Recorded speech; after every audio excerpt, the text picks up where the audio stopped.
안녕하세요. 전우희 기록입니다. 요즘 군대와 예전 군대를 비교하는 이야기들이 많습니다. 하지만 1970에서 80년대 군대는 단순히 힘들었다는 차원을 넘어서 실제로 목숨을 위협하는 상황들이 일상적으로 존재했던 시절이었습니다. 북한 무장공비의 침투가 빈번했고 군 내부에서도 총기 사고가 끊이지 않았던 그 시절, 대한민국 군인들은 어떤 환경에서 복무했을까요? 오늘은 1970에서 80년대 군대가 실제로 위험했던 7가지 이유를 살펴보겠습니다. 영상이 도움이 되셨다면 구독과 좋아요 부탁드립니다. 그리고 그 시절 군 복무를 하셨던 전우분들께서는 댓글로 경험담을 나눠주시면 감사하겠습니다. 첫 번째, 북한 무장공비 침투가 일상이었습니다. 1953년 휴전 이후부터 1980년까지 북한의 대남 침투는 상상을 초월했습니다. 국가정보원 자료에 따르면 이 기간 동안 무려 5,500여 회의 침투가 발각되었고 한국군과 경찰에 의해 사살되거나 생포된 북한 공작원과 무장공비만 2,973명에 달했습니다. 회의는 평균적으로 1.7일에 1회꼴로 침투가 있었고 3.3일에 한 명씩 공비가 사살되었다는 의미입니다. 1968년 1월의 1.2일 사태는 31명의 북한 무장공비가 청와대 습격을 시도한 사건으로 이들은 철조망을 뚫고 서울까지 침투하는 데 성공했습니다. 같은 해 10월부터 12월까지는 울진에서 삼척 지역에 120명의 무장공비가 침투하여 민간인과 군인을 무차별 살해했습니다. 이승복 어린이가 나는 공산당이 싫어요라고 외치며 희생된 사건도 이때 일어났습니다. 1970년대에도 침투는 계속되었습니다. 1970년 6월에는 국립묘지 현충문 폭파 사건이, 1974년에는 박정희 대통령 저격 미수 사건이 발생했고 유경수 여사가 서거했습니다. 1980년에만 해도 3월에 한강 하류 무장공비 침투 사건이, 12월에는 남해군 미조리에서 간첩선 침투 사건이 발생했습니다. 전방부대 병사들은 매일 밤 경계 근무를 서면서 실제로 총소리가 들리고 무장공비와 조우할 수 있다는 긴장감 속에서 생활해야 했습니다. 두 번째, 남침용 땅굴 발견으로 충격에 빠졌습니다. 1974년 11월 15일 경기도 연천군 고랑포에서 제1땅굴이 발견되었습니다. 비무장지대를 수색하던 육군 제25사단 구정섭 중사와 이상록 일병이 땅에서 수증기가 올라오는 것을 발견하고 굴토 작업을 시작했다가 북한군 초소로부터 300여 발의 기관총 사격을 받아 3명이 전사하고 5명이 부상당했습니다.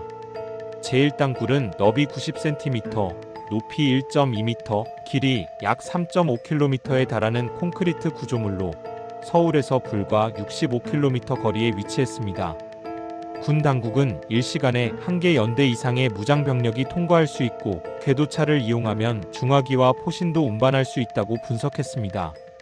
이후 1975년 3월에 철원에서 제2땅굴이 발견되었는데 이 땅굴은 전차도 통과할 수 있는 규모로 일시간에 1만 6천여 명이 침투할 수 있었습니다.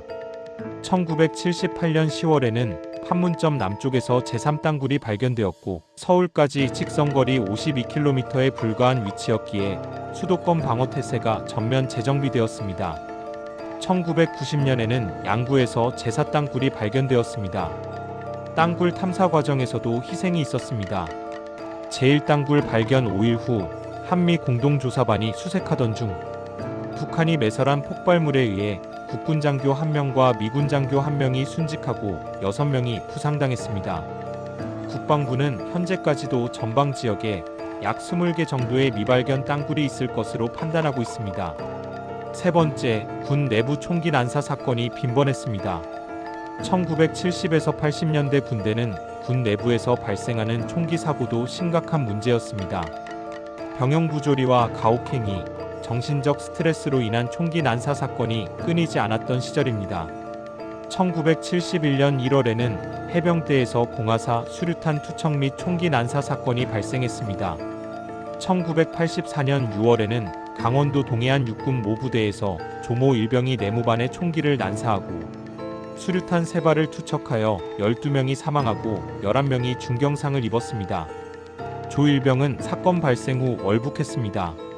1985년 2월에는 제28보병사단 화학지원대에서 박모. 이병이 심각한 병영부조리와 가혹행위를 견디지 못해 총기를 난사하여 8명이 사망하고 4명이 부상당했습니다.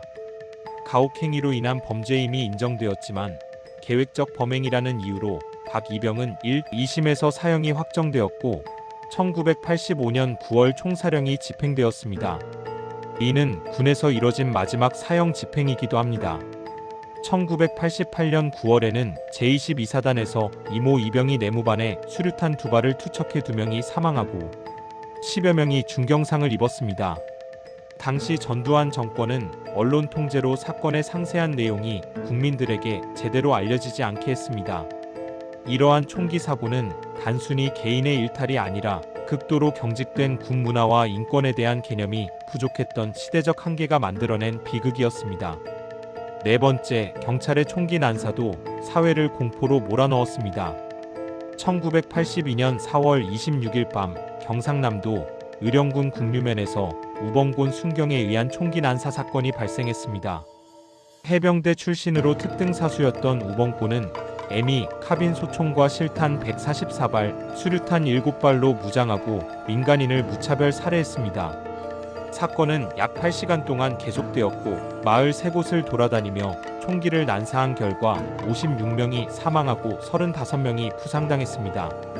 우벙곤은 어린이와 갓난아기까지 무차별로 살해했으며 평촌리 상갓집에서는 20여 명을 사살하고 떠나려다 갓난아기 울음소리를 듣고 되돌아가 아기를 사살하는 만행을 저질렀습니다.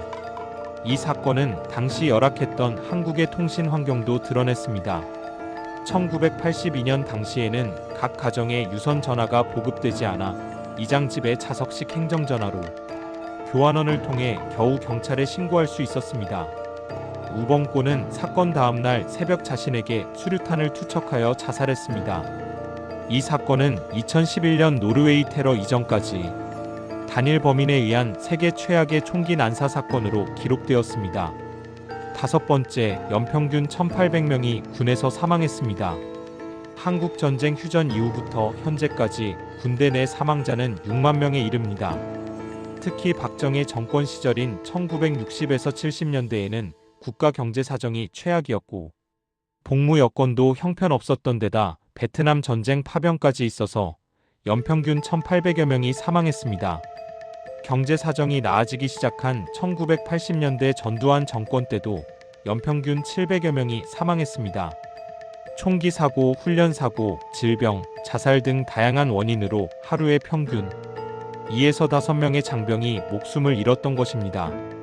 당시 군대는 단열과 방안이 제대로 되지 않는 목재나 함석 건물이 많았고 개인 사물함도 거의 없었으며 위생시설이 매우 열악했습니다. 샤워 시설은 대부분 공동 샤워장 형태로 온수 공급이 원활하지 않았고 화장실도 재래식이 대부분이어서 위생 상태가 좋지 않았습니다. 훈련 중 탈진, 물집, 부상 등이 발생해도 제대로 치료를 받지 못하고 간부들이 제멋대로 판단하여 병을 키우는 경우가 많았습니다. 의료시설도 부족했고 응급 상황에서 적절한 조치를 받지 못해 사망하는 사례가 빈번했습니다. 여섯 번째, 경계 근무는 목숨을 건 임무였습니다. 1970에서 80년대 전방부대 경계 근무는 말 그대로 목숨을 건 임무였습니다. 북한 무장공비의 침투가 실제로 빈번했기 때문에 경계 근무 중 적과 조우하거나 총격을 받는 상황이 현실적으로 존재했습니다. 1968년 1.2.1 사태 당시 김신조는 철조망을 뚫고 서울까지 침투하면서 파주군 삼봉산에서 남욱군을 만난 것 외에는 검문도 받지 않고 왔다고 진술했습니다. 이는 당시 전방 경계가 얼마나 허술했는지를 보여줍니다. 남방 한계선 대부분이 나무로 만든 산바리 정도만 설치되어 있었고 철책으로 완전히 둘러진 것은 1970년대 중반 이후의 일입니다. 제1단굴 발견 당시에도 수색대가 북한군 초소로부터 300발의 기관총 사격을 받아 3명이 전사했습니다. 1980년 3월에는 한강 하류에서 무장공비를 저지한 황중에 일병과 김범규 이병이 충무무 공훈장을 받고 포상휴가 6개월을 받았는데 이것은 경계 근무가 얼마나 위험한 임무였는지를 보여줍니다. 당시 경계 근무는 실탄을 지급받고 철책선을 따라 순찰하거나 고정 초소에서 경계를 섰는데 야간에는 특히 긴장감이 극대화되었습니다. 언제 총소리가 날지 모르는 상황에서 추운 겨울에도 더운 여름에도 경계를 늦출 수 없었습니다. 일곱 번째, 실전이 언제든 일어날 수 있었습니다. 1970에서 80년대는 단순히 훈련만 하는 군대가 아니었습니다. 실제 전투가 일어날 수 있다는 긴장감이 항상 존재했던 시기였습니다. 1976년 8월에는 판문점 공동경비구역에서 미루나무 가지치기 작업 중이던 미군 장교 2명이 북한군에 의해 도끼로 살해되는 판문점 도끼만행 사건이 발생했습니다. 이 사건 이후 한미 양국군은 데프콘 3단계까지 발령하고 전면전 위기까지 갔습니다. 1974년 11월에는 해경 863호가 북한 경비정의 기습 공격을 받아 전투경찰을 포함한 승조원 전원이 순직하는 참사가 발생했습니다.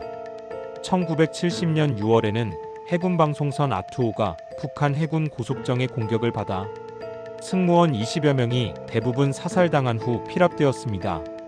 1983년 10월에는 전두환 대통령 암살을 목적으로 북한 공작원이 미얀마 아웅산 묘소에서 폭탄을 터뜨려 우리 정부 강요와 외교 사절 17명이 순국했습니다.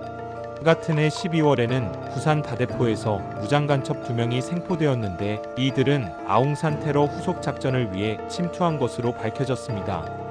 이러한 상황에서 군인들은 단순히 군 생활을 하는 것이 아니라 실제로 조국을 지키는 최전선에서 목숨을 걸고 복무해야 했습니다.